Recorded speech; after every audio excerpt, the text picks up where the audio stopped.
Captain Vijayakanth திரைப்படங்களில் நடித்துக் கொண்டிருந்த காலகட்டத்தில் ஒவ்வொரு பிறந்த நாளுக்கும் ஒரு அறிக்கை வெளியிடுவார். அந்த அறிக்கை பெரும்பாலும் பொது நலத்தை சார்ந்துதான் இருக்கும். ஒரு அறிக்கையில் ஜாதி கட்சியை சேர்ந்த, ஜாதியை வைத்து கட்சியை வளர்க்கின்ற அந்த கட்சியை, அது மட்டுமல்ல ஜாதியை பற்றி அதிகமாக பேசுகிறவர்களை சாடி ஒரு அறிக்கை வெளியிட்டார்.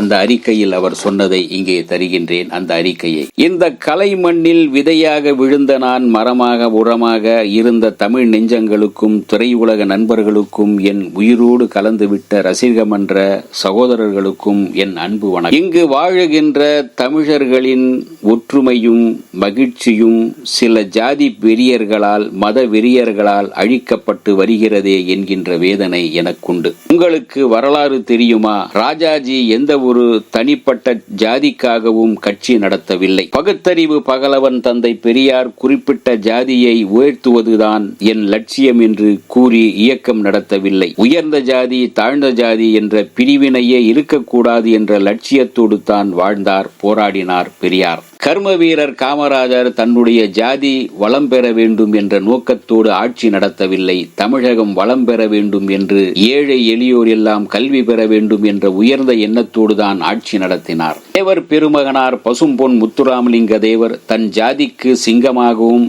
எல்லா தமிழர்களுக்கும் தங்கமாகவும் இருந்தார். சட்டமேதை டாக்டர் அம்பேத்கர் தன் ஜாதியினரின் நலனுக்காகவும் அவர்களுடைய பாதுகாப்புக்காகவும் மட்டும் இந்திய அரசியல் அமைப்பு சட்டத்தை எழுதவில்லை.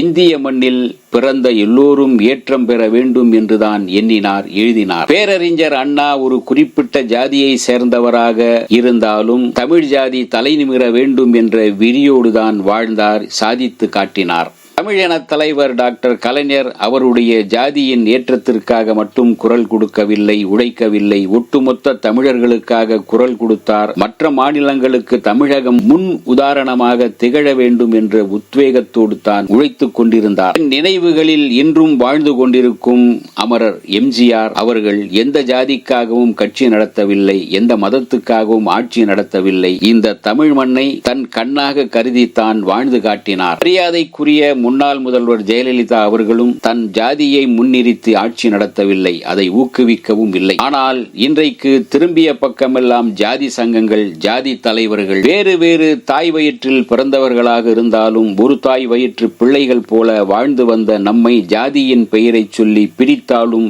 கொடுமையை செய்து கொண்டிருக்கின்றார்கள், மதவெறியை தூண்டிக் கொண்டிருக்கின்றார்கள். காய்கறி விற்பவர்கள் கூட கம்ப்யூட்டரில் கணக்கு பார்த்து கொண்டிருக்கும் இந்த கணினி பொறியுகத்தில், விஞ்ஞானம் வளர்ச்சியில் நாம் மற்ற நாடுகளோடு போட்டி போட்டுக் கொண்டிருக்கும் இந்த நேரத்தில் மக்களின் மனதில் ஜாதி வெறியை, மத வெறியை தூண்டிக் கொண்டிருக்கின்றார்கள். நான் ஜாதி சங்கங்கள் வேண்டாம் என்று கூறவில்லை, ஜாதி அமைப்புகள் வேண்டாம் என்று கூறவில்லை. அதை அரசியலாக்க வேண்டாம், இந்த தமிழ் மண்ணின் பெருமையையும் ஒற்றுமையையும் அழித்துவிட வேண்டாம் என்றுதான் கூறுகின்றேன். குடும்பத்தை காப்பாற்றுவதற்காக கொட்டும் மழையிலும் பனியிலும் வெயிலிலும் பாடுபட்டு கூலி வேலை செய்து கொண்டிருக்கும் ஏழை எளிய மக்கள் சிந்திக்க வேண்டும். ஏன் எல்லோரும் சிந்திக்க வேண்டும். ஜாதி ஜாதி என்று சொல்லி மக்களை ஏமாற்றிக் கொண்டிருப்பவர்களை கேட்கின்றேன். மானத்தை காப்பதற்காக நாம் அணியும் துணியை எந்த ஜாதிக்காரன் தைத்தான் என்றா பார்க்கின்றோம்? நம் உயிரை காப்பாற்றிக் கொள்ள சாப்பிடுகிறோமே, அந்த உணவுக்கான அரிசியை வாங்கும் போது எந்த ஜாதிக்காரன் விதை விதைத்தான், எந்த ஜாதிக்காரன் களை எடுத்தான், எந்த ஜாதிக்காரன் அறுவடை செய்தான் என்று பார்த்தா வாங்குகின்றோம். அதில் எல்லாம் ஜாதி பார்ப்பதில்லையே.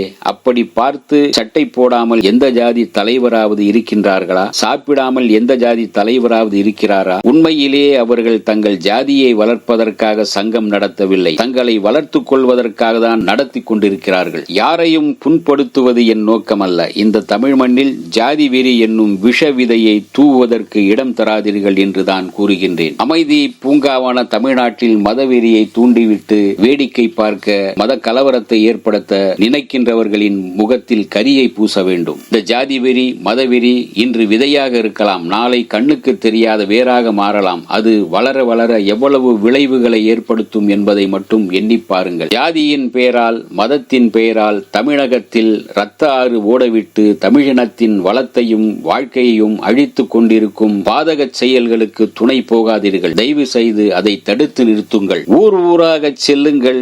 ஜாதியின் பெயரால், மதத்தின் பெயரால் உருவாகிவிடும் விட்ட பகையை தீர்க்க பாடுபடுங்கள். இந்த பிறந்த நாளில் என் ரசிகர் மன்ற சகோதரர்களுக்கு இதுதான் என்னுடைய கட்டளை, வேண்டுகோள் என்று அந்த அறிக்கையில் சொல்லி இருக்கின்றார் கேப்டன் விஜயகாந்த். எனவே ஜாதியின் பெயரால், மதத்தின் பெயரால் தமிழ்நாட்டில் கலவரம் மூட்ட நினைப்பவர்களை புறப்படுத்துங்கள், அவர்களோடு நெருங்கி பழகாதீர்கள் என்று கேப்டன் விஜயகாந்த் சொல்லி இருக்கின்றார். இந்த வீடியோ உங்களுக்கு பிடிச்சிருந்தா லைக் பண்ணுங்க, ஷேர் பண்ணுங்க, கமெண்ட் பண்ணுங்க, சப்ஸ்கிரைப் பண்ணுங்க, மறக்காம பெல் ஐகானை கிளிக் பண்ணுங்க.